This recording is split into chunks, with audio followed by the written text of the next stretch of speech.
Not totally convinced that imaging is going to find anything, but it's the first step in figuring out what's going on with my feeding tube.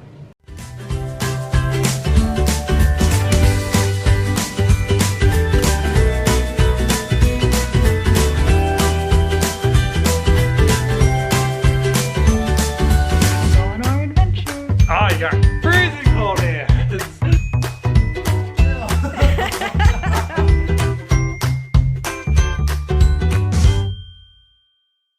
Good Friday morning, everyone. I got good news and bad news. Bad news, feeding tube pain. Pretty uncomfortable this morning, and it's not from the way I'm sleeping on it. I've gotten pretty good over the past few weeks of making sure I'm either sleeping on my back or in a position that doesn't put pressure on my feeding tube. It's just constant pain. It gets worse sometimes, it gets better sometimes, but it's always there to the left of my stoma, and I'm getting some pretty uncomfortable sensations with my feeding tube.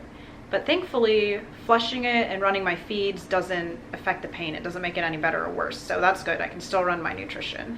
But good news is I finally got a hold of my GI doctor. Now, they still don't have phones or internet. Their system is all crazy, but they had an after hours line that was finally available, and I called that line.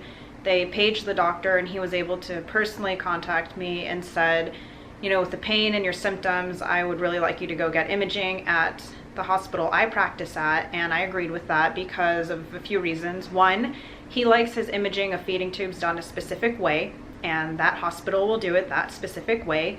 Two, that's the hospital I had my feeding tube placed at, so they have all my records and they know me. And three, if there is something wrong with it and it needs immediate attention, my doctor practices at that hospital, so my doctor will give me the medical care I need. I highly doubt I'm gonna need any immediate attention. I don't even think we're gonna find anything on the imaging, to be honest. Well, I said that about my last tube and there ended up being a kink, but I think my uneducated guess about what's happening is the balloon. And basically, so I have my feeding tube, and then past the stoma, which is the hole to my intestines, there's a balloon that we fill with sterile water to keep it in place, kind of like an anchor. I feel like the balloon is just rubbing in this spot very uncomfortably. So maybe that's the problem, or the feeding tube is too small. I don't know if that'll show up on imaging, but the first step is the imaging done the way my GI likes it to be done. And if that doesn't show anything, we'll take additional steps from there. It could also be granulation tissue, which is just very raw, irritated, very painful skin due to friction from the tube, but no GT on the outside of the tube, though it can happen on the inside of the stoma. But I've had granulation tissue before. I know what that feels like. This is a different type of pain. So like I said, imaging is the first step.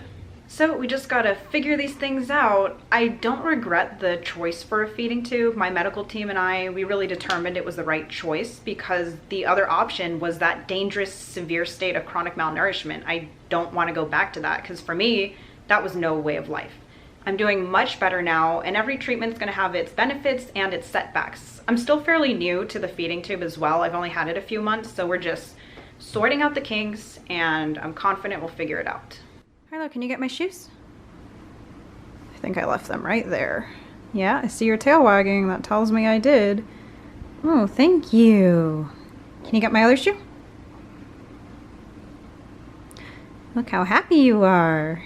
Oh, thank you. So helpful, good girl. Well, we are on the way to the hospital to get x-rays for my feeding tube. Harlow's peeking over there.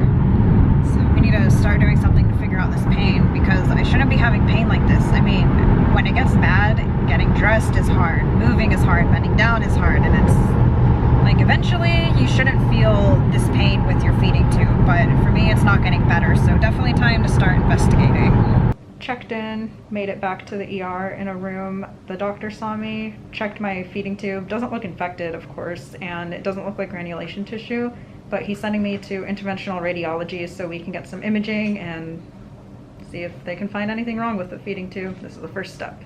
And Harlow, who's had lots of experience training in hospital settings, is doing a great job.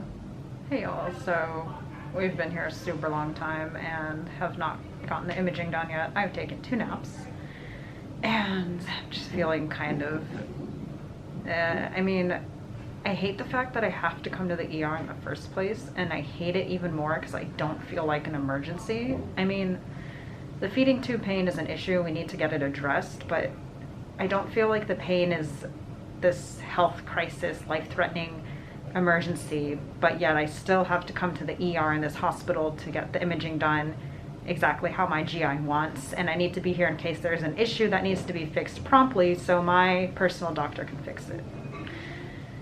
But, I mean, I know I'm waiting a long time because there's people who need help more who are going before me. That's totally understandable. It's just like, I'm not an emergency, but I have to go to the ER, and so we got to spend a long time here, and just got to do what you got to do. So, got the imaging done. Basically, I just laid on a table. They took x-rays of my feeding tube, and then they put contrast through my J tube port, and then I took 2 more x-rays, then they put it through my G port, took 2 more x-rays, but unfortunately, when they were taking the plunger out of my G tube for the last time, they tugged on my feeding tube really hard, which was a total accident, but still hurts, so.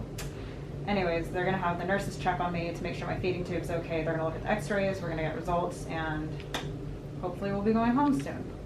I got to change back into my t-shirt because I'm done with the x-rays, and just to clarify, this is the feeding tube, and this is like the J port I was talking about to my jejunum where I run my nutrition. That's where they put in contrast. The G port to my stomach, which I use for venting and draining. That's where they put contrast as well. Not totally convinced that imaging is gonna find anything, but it's the first step in figuring out what's going on with my feeding tube. And y'all will notice I'm using a different mask today. That is because my VOG mask, while I prefer it because it's more fitted to my face, it is a little tighter on the ear straps, so if I use it for an extended amount of time, like more than 2 hours, it makes my ears a little bit sore.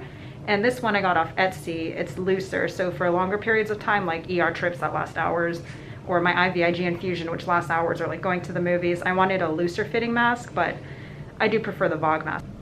Harlow's being good, snuggling my mom's shoes, and we're just waiting for results.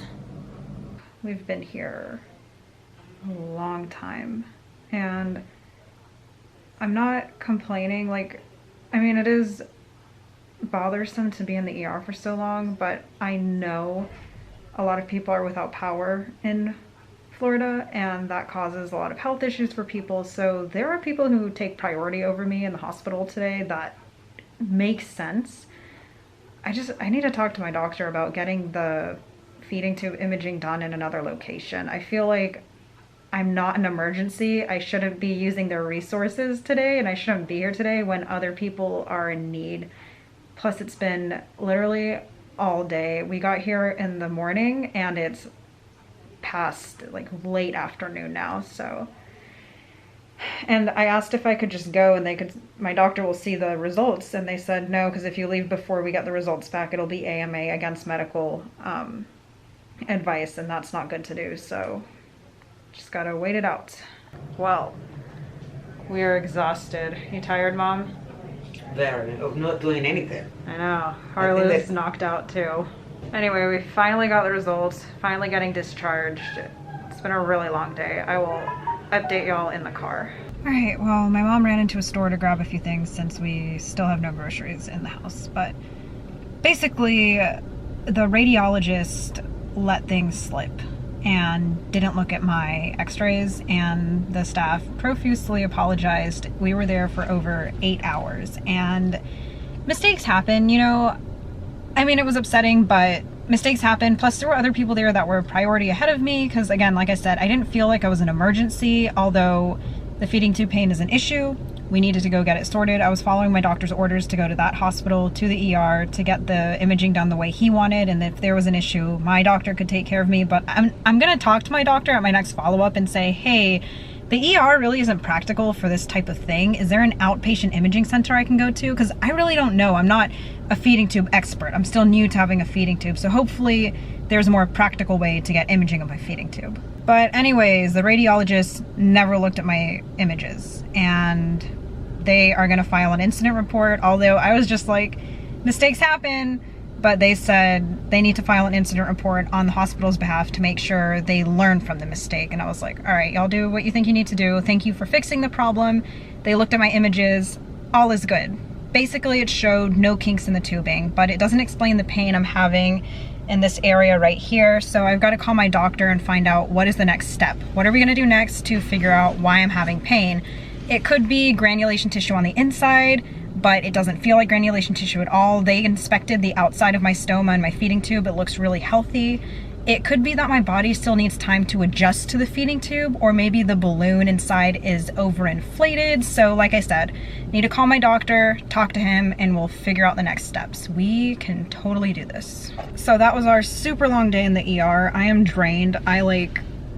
When we got our car back, because they have complimentary valet for the ER, the guy was like, see you next time. And I was like, no, never coming back to the hospital. I did not enjoy that. I mean, the staff was like nice and helpful and everything, but who wants to go to the ER? So, long day, but it was necessary to take that first step to figuring out what's going on with my tube. And even though the imaging was normal, it helps us go in the right direction to figuring out why I'm having the feeding tube pain. And this dog right here is amazing because that was such a long time, and she was impeccable through all of it. I didn't have to tell her anything to redirect her, nothing. She just laid there and fell asleep the whole time. I mean, when I came back in the room from the x-rays and I was in a lot of pain because they yanked on my feeding tube, making my original pain worse, she woke up, inspected me, and then as soon as I started to settle, she settled, went back to sleep. I'm so proud of you. You are like maturing into this beautiful creature, and I'm so thankful to have you as my service dog. Har has been a big help today because earlier in the morning my feeding tube pain was really it was just bad. Now it's doing better, but bending down was hard, so she got me my shoes. She was picking things up for me. She was helping me stand up and down. In the ER, I was just laying in the bed, so she wasn't doing much for me then, but if I was going to faint, she would have alerted to me. Thankfully, there were no fainting spells. And, you know, just because Harlow isn't always actively tasking or like mitigating my disabilities, that doesn't mean she's not doing something important. You know, she's always being mindful and ready to help me should she need to alert to an impending medical episode, or just help me in any way to help me be as independent as possible with my chronic illnesses. Home, showered, and in bed after a very long day.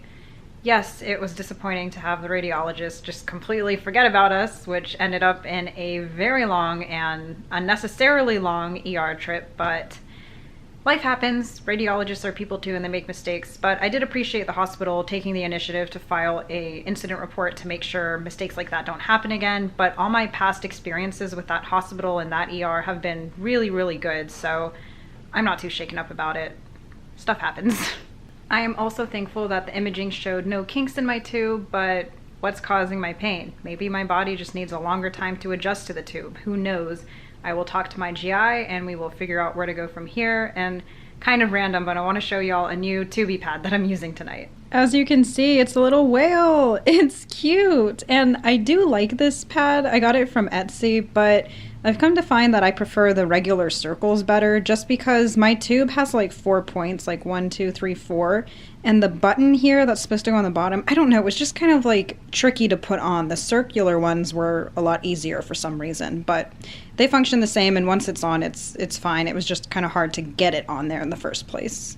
Those pads help with stoma drainage, which is normal, and it helps keep the area clean and healthy. I really enjoy using them because they've helped a lot. It works better for me than gauze, and Harlow did so well today. I'm really proud of her, and as much as she loves working, I'm actually giving her the day off tomorrow because even people who really love their job need a break every once in a while, so she's gonna get the day off tomorrow. And Pup has come to join me to say goodbye. You good girl? So that is it for a very long day. Thanks for sticking it out with us on this arduous adventure, but we made it nonetheless. Right, Hippo? Love you. And with that, we'll say goodnight, and thanks for joining us on our adventure.